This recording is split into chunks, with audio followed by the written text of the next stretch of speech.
Shoes of Piatha General Chima Mare, General Drugan no but of can you bo, Pisimpire, Pay Mitago, Piali Broma, Chimo Lubare. Kakea Kala, Sinkomuri Jarima, General Drugua, no, Piajoya Bimele, no but got General to it. A Sinapit Pay Tung the Lampiamu, can you there Kama? No, the Nogobato Api generate a tema shide, Yonji Chingo, Manganzi Broma, generate a Tatago. Almine, AHD, Chinango, Joe Piasides, Ray Yaligo, and Dadigo General, and Nalia Bari. And all the General Chair Mitazuri Alo Ninele, no, the Nogbato Api, a Tita Pambo, no Piale, Broma, General Drugua, Aju Broma, a Tatago Piasimbo, no Pipare. Timo the Orasa, Dudiasoma, can you take Kange, Nama Bari, no Jambali Api, a cheap Broma, no Popia Pichimbare, a Yin Tido. Yonji Chin, Suproma, Eddie Counciline, a two, no, you need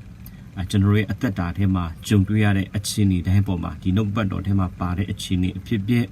the Epoma, General Piale, Broma, Aishbu, no, Pipare. Aro, the Timothy Orasa, no, Dudiason, can't take Kangama, a yin tido, no, Yonji Chin, a pate Broma, General, no, Sensare Kama, Edagaro, no. Boluga, a jincha caniare, Galama, Eri Apima, Pay Muro Tadanama, Shinide, no, Tuye, no, Winia,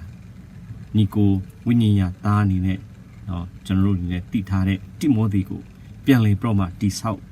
Apide, no, a Janzali Pipare. Ero the knock and the mango, the mango with European Broma, Gilia Kama, no.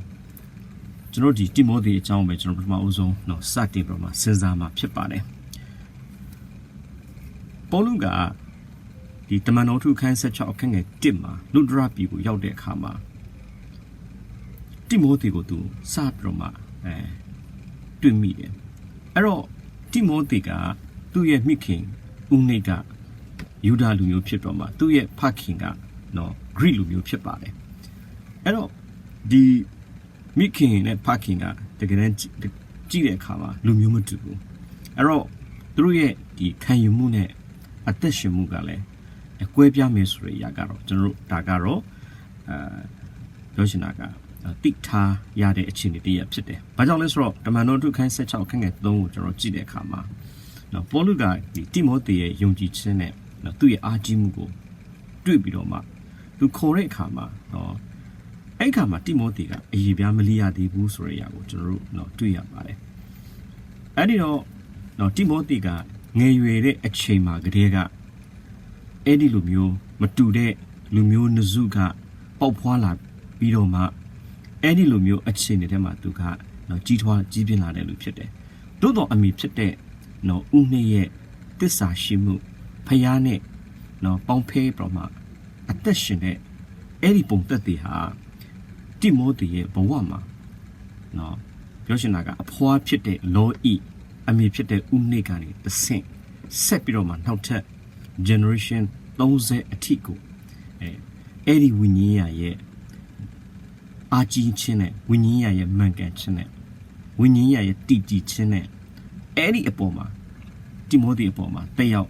Gauji pite is from General Taco, what do you about it? Era Jale Poluga. Timothy go, no, this how be the Kama, no, think upon low e, a yin dido, Yonji Chen. Think a me pit unique a yin dido, Yonji Chen, or think up Yonji Chen sickle, Pian Roma, a Mayabu, pit de Surago, Edima, General Boluye, the Asakan Uma, Timothy go, Popia Yali, General, no, do ya by. I don't Timothy a jungle or the zone, no go but dogo. Patiga, Shaji Kama. Timothy or as out of Massa, can you leak and send him? No. Janza, Aya, no, General Gile de Kama. Do a lung at your pit de Kama. Being a theory, no beauty go. Bedumia, Matimemi, Puba nail.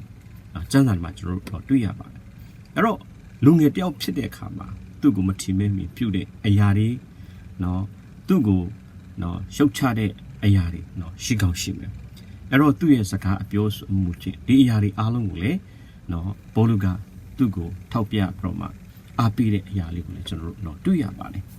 အဲ့တော့ဒီတိမောသေဩရာစာဒုတိယဆောင်အခန်း1ခန်းငယ်9ကိုဖတ်တဲ့အခါမှာလည်းဘုရားသခင်ကတို့ကိုကြောက်တတ်သောစိတ်တော်ကိုပေးတော်မူပြီးမဟုတ်တယ်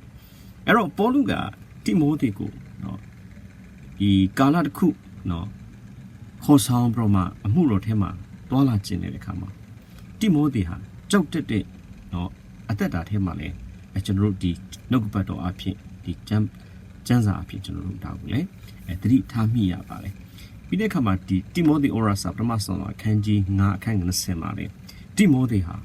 ဝမ်းနဲ့ပတ်သက်တဲ့ပြဿနာနော်ရှိတယ်ဆိုတော့လေကျွန်တော်တို့သွားပြီးမှတွေ့ရတယ်ရေမတောက်နိုင်ဘူးအဲ့တော့နော်စပီအေအနေငယ်တောက်ဖို့နော်ပိုးလူရဲ့အားပေးခြင်းကိုလည်းနော်တိုက်တွန်းခြင်းကိုလည်းကျွန်တော်တို့နော်ဒီအကြံပေးမှုကိုလည်းကျွန်တော်တွေ့ရပါတယ်အဲ့တော့တိမောသေဟာနော်အယူမားတဲ့ဒီဆရာတွေနဲ့နော်တိုက်လန်ရတဲ့အရာတွေနော်ပြီးတဲ့အခါမှာဒီတိမောသေဩရစာဒုတိယဆောင်အခန်းကြီး3ခန်း17ကိုကျွန်တော်ဖတ်ရင်လဲနော်ပေါလုနဲ့အတူသွားလာတဲ့အခါမှာညင်းဆဲခြင်းဒုက္ခခံခြင်းနော်ပြဿနာအမျိုးမျိုးနဲ့နော်သူရင်ဆိုင်ကြုံတွေ့ရတဲ့နော်အခြေအနေနော်ကျွန်တော်တို့တွေ့ရပါတယ်အဲ့တော့နော်တိမောသေရဲ့အသက်တာကိုကျွန်တော်တို့ပြန်ပြီးတော့မှကြည့်တဲ့အခါမှာငယ်ချီကတဲ့ကငယ်ရွယ်စဉ်ကတဲ့ကနော်မတူညီတဲ့မိဘနှစ်ပါးရဲ့ဝိညာဉ်ရရဲ့အားပြန်မှုထဲမှာလေနော်သူ့အနေနဲ့ကြီးပြင်းလာတာဖြစ်တယ်နော်ပြီးတဲ့အခါမှာသူ့ရဲ့ဘဝနေ့တူကကြုံတွေ့ရတဲ့အခက်အခဲပြဿနာစိန်ခေါ်မှုတွေကြားထဲမှာလေဖိအားတွေနော်တိုက်ခိုက်ရတဲ့အရာတွေ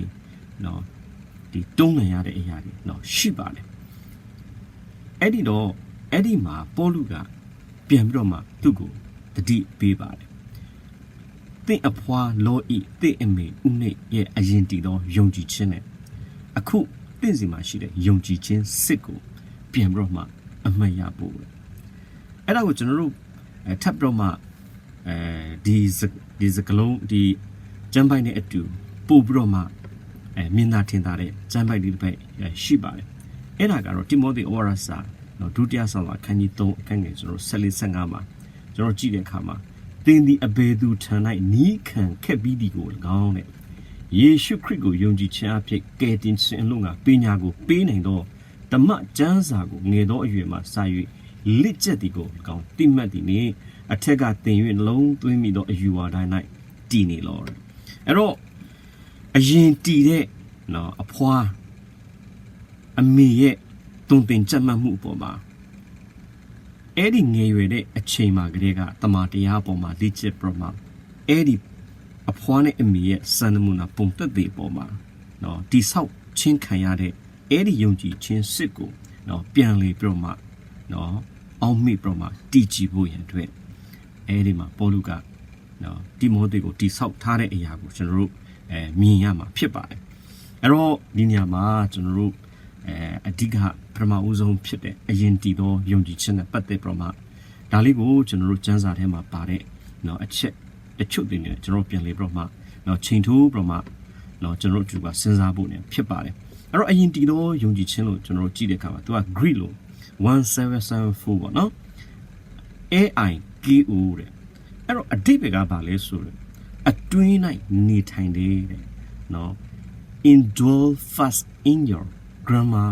and now in your dwell တဲ့အဲ့တော့ပြောချင်တဲ့သဘောကယုံကြည်ခြင်းကိုပေါလုကဖော်ညွှန်းတဲ့အခါမှာနော်တင့်အဖွားတင့်အမိစီကရှိတဲ့အရင်တည်သောယုံကြည်ခြင်းကိုယုံကြည်ခြင်းရှိတယ်လို့မပြောဘဲနဲ့ယုံကြည်ခြင်းဟာနော်တင့်ရဲ့အဖွားနဲ့အမိအထဲမှာနော်တက်တာထဲမှာနေထိုင်ပြုတ်မှုနေတယ်လို့သူကအဲ့လိုမျိုးနော်တုံ့လုံးထားတယ်ဆိုတော့ကျွန်တော်တို့သွားတွေ့ရပါတယ်အဲ့တော့ဒီနေရာမှာအဖွားဖြစ်တဲ့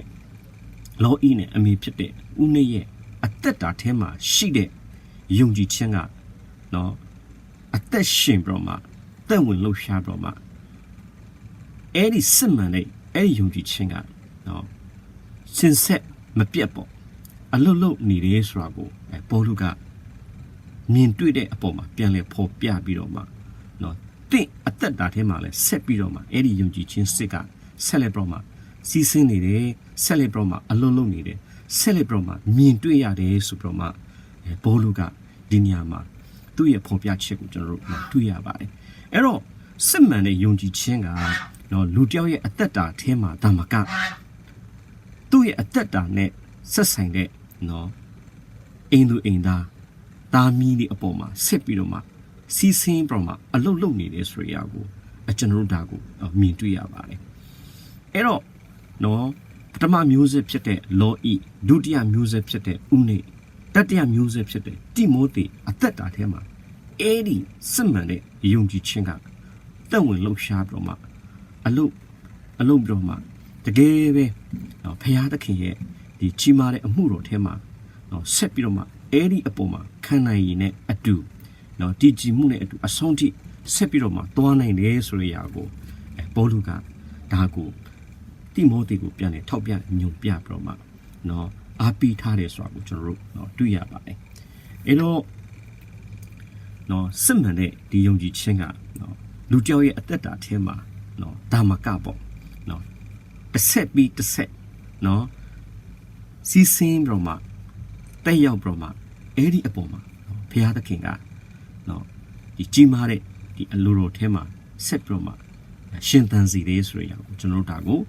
မြင်ရပါတယ်အဲ့ဒီတော့နော်တိမောသေကိုကျွန်တော်ဒီစစ်တစောင်းနော်ကျွန်တော်ကြည့်တဲ့အခါမှာနော်အဲ့တော့တိမောသေကဒီနေရာမှာနော်တိမောသေဝရစာဒုတိယဆောင်အခန်း1ခန်းငယ်9မှာကြတော့တိမောသေရဲ့ယုံကြည်ခြင်းစစ်ပေါ့နော်အဲ့လိုမျိုးတုံ့လုံထားတယ်အဲ့တော့တိမောသေကကျွန်တော်တို့သူ့ရဲ့အဓိပ္ပာယ်ကိုကျွန်တော်ကြည့်တဲ့အခါမှာဖယားသခင်ကိုဂုဏ်တင်တော်သူဖယားသခင်ဤတန်ဖိုးထားခြင်းခံရတော်သူလို့သူ့ရဲ့အဓိပ္ပာယ်နော်သူ့ရဲ့စကားလုံးရဲ့အဓိပ္ပာယ်ကအဲ့လိုမျိုးနော်ရှိပါတယ်အဲ့ဒီတော့ဒီနေရာမှာနော်ပေါလုကတိမောသေကိုပြန်ပြီးတော့မှနော်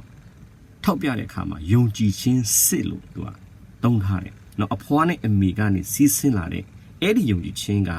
နော်တိမောသေရဲ့အသက်တာထဲမှာအလွတ်လွတ်တဲ့အခါမှာနော်သူ့ရဲ့ဖော်ညွှန်းချက်သူ့ရဲ့ဖော်ပြချက်ကယုံကြည်ခြင်းစစ်အဲ့တော့အဲ့ဒီအရာကနော်ကျွန်တော်တို့ဒီသူ့ရဲ့ဒီ Greek လို့ပေါ့ G number 505 and you put crypto လို့သူအတိတ်ပဲထွက်တယ်ကျွန်တော်ဒီအင်္ဂလိပ်လိုမှကြတော့ sincere faith လို့သူကသုံးထားတာဖြစ်ပါတယ်အဲ့တော့အတိတ်ပဲကမြန်မာလိုကြတော့ဟန်ဆောင်ခြင်းမရှိတော့ယုံကြည်ခြင်းလို့เนาะသူကဖော်ပြထားပါတယ်အဲ့တော့အဲ့ဒီเนาะခုနကကျွန်တော်ပြောတဲ့ sincere faith ပေါ့เนาะ and you put crypto ဆိုတဲ့အဲ့ဒီ Greek စကားလုံးကို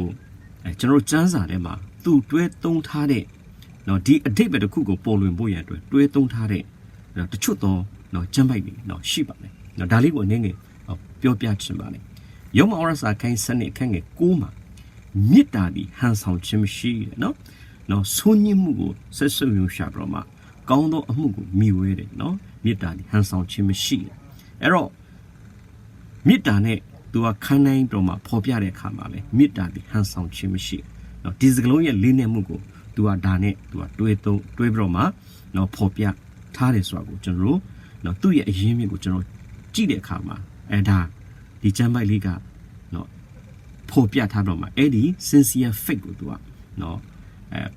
ပြောချင်တာကဖော်အားပေးထားတယ်ဆိုတော့ကျွန်တော်သွားတွေ့ရတယ်နောက်ထပ်ကျမ်းပိုက်တဲ့ဘက်ကတော့เนาะရှင်ပေတရုဩဝါစာပထမဆောင်အခန်းကြီး1အခန်းငယ်23မှာเนาะသင်တို့ဒီမဖောက်ပြန်မဲ့ပစ္စည်းတော့မျိုးစီအားဖြင့်ဖြစ်ပွားစီပြီးတော့မှာတဲ့ညီအကိုများကိုချင့်အောင်မဆောင်အမှန်ချစ်ချင်းအလို့ငါစင်ကြယ်သောစိတ်နဲ့အားကြီးသောချစ်ချင်းမေတ္တာနဲ့เนาะ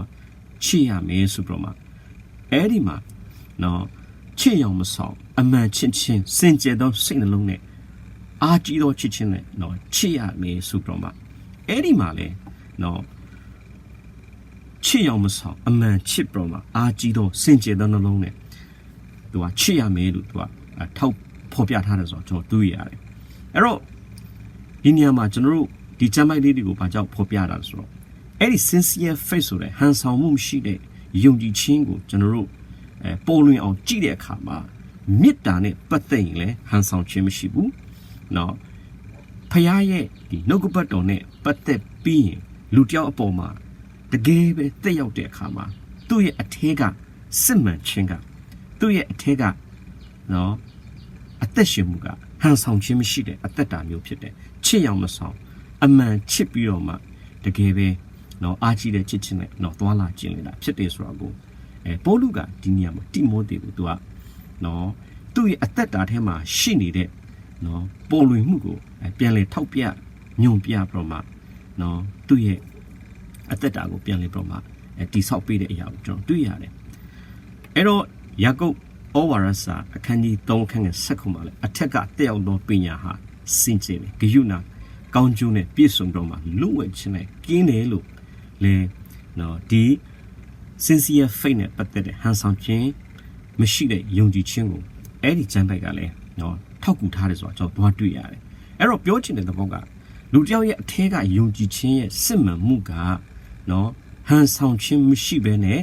နော်မေတ္တာဆိုလေဟန်ဆောင်ခြင်းမရှိဘူးနော်ညီကိုချစ်အောင်မဆောင်ဘဲနဲ့စင်ကြယ်သောစိတ်နဲ့လည်းအမှန်ချစ်တယ်တစ်ဖက်မှာကျွန်တော်ကြည့်တဲ့အခါမှာအထက်ကလာတဲ့ပညာနဲ့လည်းသူခိုင်းနိုင်ပြီးတော့မှဒီစကလုံးလေးကိုသူကနော်ထောက်ကူပြုထားတယ်ဆိုတော့ကျွန်တော်တို့တွေ့ရပါတယ်အဲ့တော့တိမောသေအထဲမှာရှိတဲ့ယုံကြည်ခြင်းရဲ့စစ်မှန်မှုဟာဒီလူတယောက်ရဲ့အသက်တာထဲမှာနော်တကယ်ပဲနော်သူ့ကိုအားရစီပြီးတော့မှသူ့ရဲ့အသက်တာကိုမှန်ကန်စီပြီးတော့မှသူ့ရဲ့အသက်တာထဲမှာဖခင်အမှုတော်ထဲမှာလုံနေတဲ့အခါမှာစိန်ခေါ်မှုတွေအချိုးကွေတွေအခြေအနေတွေအမျိုးမျိုးနော်ရှိပေမဲ့လည်းအဲ့ဒီစစ်မှန်တဲ့အဲ့ဒီယုံကြည်ခြင်းကနော်ဆက်ပြီးတော့မှလည်းအလှုပ်လှုပ်ပြီးတော့မှမှန်ကင်းနေမှာဖြစ်တယ်ဆိုတာကိုသူကဖော်ပြတာဖြစ်ပါတယ်အဲကြောင့်ကနဦးအရင်တည်သော indwelling faith နော်အဖွားနဲ့အမေကနေတဆင့်လာတဲ့အဲ့ဒီယုံကြည်ခြင်းနဲ့အတူအခုချိန်မှာ sincere faith လို့ပြောတဲ့နော်တိမောသေရဲ့အသက်တာထဲမှာလဲအဲ့ဒီစစ်မှန်တဲ့ယုံကြည်ခြင်းကအဲ့စစ်မှန်မှုကသူ့ရဲ့အသက်တာကိုနော်မှန်ကန်စီပြီးတော့မှနော်ပိုလွင်စီတာဖြစ်တဲ့အတွက်နော်ဆက်ပြီးတော့မှလဲတဘောကတီကြည်ပြီးတော့မှခံရပြီးတော့အဆုံးထိရှောက်လန်းနိုင်မှာဖြစ်တယ်ဆိုတာကိုပေါလုကတိမောသေကိုဒါကိုဖော်ညွှန်ပြတာဖြစ်တယ်ဆိုတာကိုကျွန်တော်ဒါကိုနားလည်ရပါတယ်အဲ့တော့ကျွန်တော်တို့အနေနဲ့နော်ဒီနော်ကာလတစ်ခုကန်တစ်ခုနော်ဆက်ပြီးတော့မှစီးဆင်းသွားနိုင်တဲ့ဒီယုံကြည်ခြင်းရဲ့သဘောတရားကိုနော်ကျွန်တော်တို့ပြန်ပြီးတော့မှဓမ္မဟောင်းမှာကျွန်တော်တို့ပြန်ကြည့်တဲ့အခါမှာဘုရားသခင်ကကျွန်တော်တို့ဒီအာဗြဟံကိုပေါ့ကမ္ဘာ့ကျမ်းခိုင်းစနစ်ကိုရောက်တဲ့အခါမှာဘုရားသခင်ကအာဗြဟံခေါ်ပြီးတော့မှတင့်ကိုလူမျိုးကြီးဖြစ်စေမယ်တင့်ကိုကောင်းကြီးပေးမယ်တင့်အားဖြင့်လဲလူမျိုးအပေါင်းကောင်းကြီးဖြစ်မယ်လို့နော်သူအဲ့လိုပြောထားတာကျွန်တော်တွေ့ရပါတယ်အဲ့ဒီတော့ကမ္ဘာ့ကျမ်းအခန်းကြီးကျွန်တော်တို့ဒီ18အခန်းငယ်19ကိုရောက်လာတဲ့အခါကျတော့နော်ဘုရားသခင်ကအာဗြဟံကိုထပ်ပြီးတော့မှနောက်ထပ်စကားထပ်ပြောပါတယ်ဘာစကားလဲလို့ပြောတဲ့အခါမှာနော်မိမိနောက်မှဖြစ်မဲ့သားအိမ်သူအိမ်သားကိုပြညတ်မြတ်ဆိုတာငါသိတယ်တဲ့နော်ဂရိတော်ရှိသည့်အတိုင်းအာဗြဟံကို bring ပြုရတော့အခွင့်ကိုငါပြုမယ်တဲ့အဲ့တော့ပြောချင်တဲ့သဘောကနော်အာဗြဟံအသက်တာထဲမှာတင့်ကိုလူမျိုးကြီးဖြစ်စေပြီးတော့မှတင့်အားဖြင့်ကောင်းကြီးရစေပြီးတော့မှယုံကြည်ခြင်းဖခင်တယောက်ရဲ့အသက်တာထဲမှာရှိတဲ့အဲ့ဒီ indwelling faith ကမိမိနောက်မှဖြစ်မဲ့သားအိမ်သူအိမ်သားများကိုပြညတ်မယ်ဆိုတဲ့ sincere faith ရဲ့နော်အဲ့ဒီလေးနဲ့မှုကိုလည်းနော်ဖခင်သခင်ကအဲ့ဒီမှာထောက်ပြထားတယ်ဆိုတော့ကိုလည်းကျွန်တော်တို့ဓမ္မဟောင်းမှာလည်းကျွန်တော်ဒါကိုနော်တွေ့ရပါတယ်ကျွန်တော်ဒီတရားဝကျမ်းအခန်းကြီး6အခန်းငယ်9ကနေ9ဖတ်တဲ့အခါမှာဒီနေရာမှာဣသရေလလူမျိုးတွေကိုဘုရားသခင်ကနော်ပြညတ်တော်ဖော်ပြတဲ့အခါမှာသင်ဘုရားသခင်ထာဝရဘုရားကိုစိတ်လုံးအကျွမ်းမဲ့ဉာဏ်ရှိသမျှအစွမ်းတတ္တိရှိသမျှနဲ့ချစ်ပါတဲ့ပြီးတဲ့အခါမှာပြညတ်တော်ကိုဆောက်ရှောက်ပါသင်၏သားသမီးများကိုလည်းကြိုးစားပြီးတော့မှသင်ပါဆိုပြီးတော့မှလည်းအဲ့ဒီမှာကျွန်တော်တို့နော်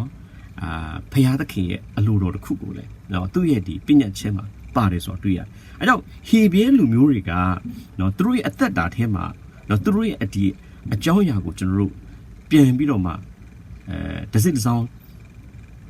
ကြည့်တဲ့အခါမှာဟေဘဲလူမျိုးတွေကနော်သူတို့ရဲ့အသက်တာထဲမှာ private belief ထက်ပေါ့နော်ပြောချင်တာသူတယောက်တည်းရတဲ့ယုံကြည်ခြင်းထက်နော်သူ့ရဲ့အိမ်သူအိမ်သားသမီးများအပေါ်မှာနော်ဆက်ပြီးတော့မှအဲ့ဒီယုံကြည်ခြင်းကိုဆက်ပြီးတော့မှစီးဆင်းစေတယ်ဆိုတော့ covenant life ပေါ့နော် covenant နော်ဒီ life ကိုကျွန်တော်တို့သွားပြီးတော့မှတွေ့ရတယ်သူတို့ခံယူထားတဲ့ຢာက indwelling faith ဖြစ်တဲ့လူတစ်ယောက်ရှိရင်အဲ့ဒီ indwelling faith ရှိတဲ့အဲ့ဒီလူတစ်ယောက်ကဆက်ပြီးတော့မှ Eddie ain't doing that me upon no say you no the simman the young chinga say you a little more pit error general anine no go at the downlet pian broma as you boy and no pian broma since boy and pit go out here no private belief mo hope in it no general gani the same payada king and entire ain't doing that that me media upon general set bidoma the young chingo the set beat the set since some appear let's sink down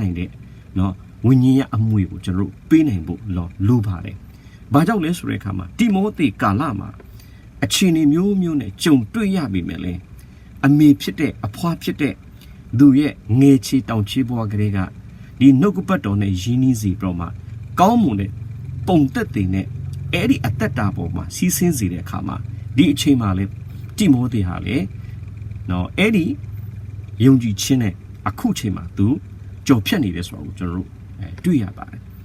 အဲ့ဒီတော့နော်ကျွန်တော်တို့ဒီဓမ္မသစ်အချမ်းကိုရောက်လာတဲ့အခါမှာဓမ္မနောထုခန်းကြီး16အခန်းငယ်ကျွန်တော်တို့ဒီ31 34မှာဆိုရင်လေနော်ထောင်မှုအိမ်သူအိမ်သားကို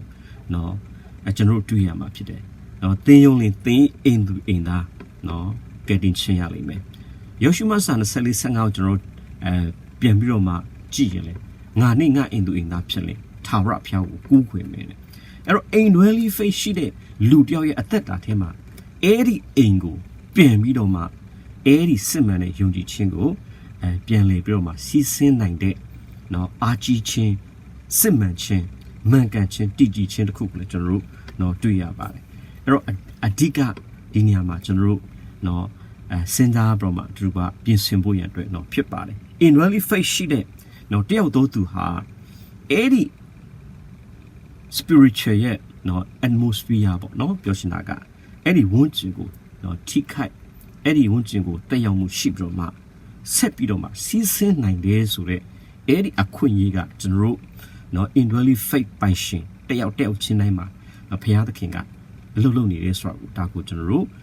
သိဖို့နော်ဒါကိုကျွန်တော်တို့ဒီကဆင်ခြင်ပြီးတော့မှအာယူဖို့နော်ဖြစ်ပါတယ်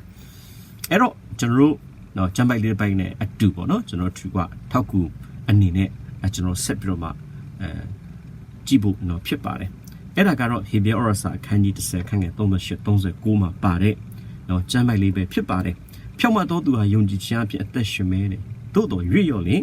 ငါဝိညာဉ်သည်ထိုသူကိုအားရနှိမ့်သက်ခြင်းမရှိဘူးတဲ့ပျက်စီးခြင်းတို့ရောက်အံ့သောငါရွေ့လျော်သောသူမဟုတ်စိတ်ဝိညာဉ်ကိုကယ်တင်အံ့သောငါယုံကြည်သောသူဖြစ်တယ်အဲ့တော့စိတ်ဝိညာဉ်ကိုကယ်တင်အံ့နော်ကယ်တင်ခြင်းတို့ရောက်အံ့သောငါယုံကြည်သောသူဖြစ်တယ်လို့အဲ့ဒီနေရာမှာကျွန်တော်တို့နော် Greek စကားလုံးလေးမှာတော့နော် G 5278နော် who bought man o တဲ့သူကအဲ့လိုမျိုးသုံးထားပါတယ်နော်ဗမာအင်္ဂလိပ်လိုကြတော့ preserve of the soul တဲ့နော် preserve လို့တာ preserve အဓိပ္ပာယ်ကတော့မပုတ်မသိုးပဲကြာရှည်ထားနိုင်တဲ့ပြောချင်တာကပစ္စည်းတစ်ခုကိုငကိုမူရင်းအခြေအနေမပြတ်ပဲနဲ့ထိန်းနိုင်တဲ့နော်အခြေအနေကိုသူကပြောတာဖြစ်ပါတယ်အဲ့တော့ဒီနေရာမှာ preserve တဲ့သဘောတရားကနော်ကာကွယ်နိုင်တယ်ထိန်းသိမ်းနိုင်တယ်တည်မြဲစေနိုင်ပြီးတော့မှမပြောက်မပြတ်ပဲနဲ့ထိန်းထားနိုင်တဲ့အခြေအနေတရက်ကိုသူကပြောတာဖြစ်ပါတယ်ခန္ဓာရည်ရှိစွာတည်နေတယ်ဆိုတော့မှနော်အဆုံးထိမစွန့်လို့ပဲနဲ့သွားနိုင်တယ်ဆိုတဲ့ယုံကြည်ခြင်းမျိုးကိုပြောတာဖြစ်ပါတယ်အဲ့တော့နော်တိမောသေအသက်တာထဲမှာကျွန်တော်တို့ကြည့်တဲ့အခါမှာလေဒီနော်သူ့ရဲ့အသက်တိုင်အဆုံးပေါ့နော်ဟေဘေဩဝါဒစာခိုင်း73ခန်းငယ်73ကျွန်တော်ဖတ်တဲ့အခါမှာအဲ့ဒီမှာတိမောသေရဲ့အဆုံးကိုကျွန်တော်တို့နော်တွေ့ရမှာဖြစ်တယ်နော်သူ့အနေနဲ့ဒီကျမ်းစာကိုကျွန်တော်လစ်လာတဲ့အခါကျတော့အဲ့ဒီမှာနော်သူထောင်ကနေလွတ်လာပြီးတော့မှအခက်ခဲနော်အသက်ဘေးကနေကြုံရပြီမယ်လေနော်ဘုရားသခင်ကိုလက်မလွတ်ပဲနဲ့အဆုံးအထိနော်ရှောက်လန်းလေးဆိုတဲ့အဲ့ဒီပုံရိပ်တစ်ခုကိုကျွန်တော်တို့အဲ့ဒီဟေဘေဩဝါဒစာခိုင်း73ကိုဖတ်တဲ့အခါမှာကျွန်တော်တို့နော်တွေ့ရပါတယ်အဲ့တော့ဒီနေရာမှာတိမောသေရဲ့အသက်တာထဲမှာသူ preserve လုပ်နိုင်တယ်နော်သူ့ရဲ့အထက်ကစစ်မှန်တဲ့နော် sincere faith ကသူ့ရဲ့အသက်တာအဆုံးထိဖခင်ကိုလက်မလွတ်ပဲနဲ့အဆုံးထိ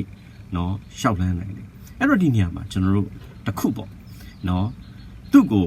အဓိကတိဆောက်ပေးတဲ့ပေါလုရဲ့အသက်တာလေးကိုကျွန်တော်တို့နည်းနော်ပြန်လည်ပြီးတော့မှကြည့်ဖို့ရန်အတွက်နော်ဖြစ်ပါတယ်ဘာကြောင့်လဲဆိုတော့ပေါလုက ဒီတိမောသေဩရစာပထမဆောင်ရေးတဲ့အချိန်မှာဒီအပြင်ဘက်အချမ်းမှာနော်ရှိတယ်နော်အပြင်ဆိုတာနော်ဒီအချုပ်ထဲမှာမဟုတ်ဘူးအဲ့တော့ဒီပေါလုရဲ့အသက်တာမှာအချုပ်နှစ်ခါကြာမှုတယ်ပေါ့နော်အချုပ်နှစ်ခါကြာတယ်အဲ့တော့ပထမတစ်ခုကတော့တမန်တော်တို့အခန်းကြီး28-30မှာအဲ့ဒါကတော့နော်အိမ်အကျယ်ချုပ်ပုံစံနဲ့သူကကြာတာဖြစ်တယ်အဲ့ကြောင့်သူတွေ့နိုင်တယ်လွတ်လွတ်လပ်လပ်သွားနိုင်တယ်လွတ်လွတ်လပ်လပ်ဟိုစားပေါ့နော်ရှိတယ်အဲ့ဒီခေတ်ကာလမှာနော်ကျမ်းပြုဆရာတွေကနော်ဘယ်လိုမျိုးသူတို့ဖော်ပြလဲဆိုတဲ့အခါမှာနော်အဲ့ဒီကာလမှာပေါလုကအေဖက်ဖိလိပ္ပိနော်ကိုလိုသဲစာကိုရေးနိုင်ခဲ့တယ်ဆိုပြီးမှသူတို့အနေနဲ့ဖော်ပြထားတာကိုကျွန်တော်တို့ရှာတွေ့ရပါတယ်ဒါပေမဲ့တိမောသေဩရစာဒီဒုတိယဆောင်ကိုရေးတဲ့အချိန်မှာကြတော့နော်ဒီနေရာမှာကြတော့သူအကျဉ်းချုပ်ခံရတဲ့နေရာကနီရိုဘိန်လက်ထက်ရောမထောင်မှာဖြစ်တယ်နော်တအားကိုအလွန်ကျန်းပြီးတော့မှတန်ကြိုးတွေနဲ့ချီနှောင်ထားတဲ့နော်အချိန်ဖြစ်ပါတယ်အဲကြောင့်လဲနော်တိမောသေဩရစာဒုတိယဆောင်အခန်းကြီး4အခန်းငယ်6ကိုကျွန်တော်တို့ဖတ်ရင်တွေ့ရမှာဖြစ်တယ်ငါကိုယ်ပေါ်မှာနော်ရစ်လောင်းရသောအချိန်ရှိပြီးစုတည်ရသောအချိန်ရှိပြီးပြောချင်တာကမိမိသေဆုံးချိန်နီးနေပြီနော်အဲ့ဒီအရာကိုသူဖော်ပြထားတာကိုကျွန်တော်တွေ့ရတယ်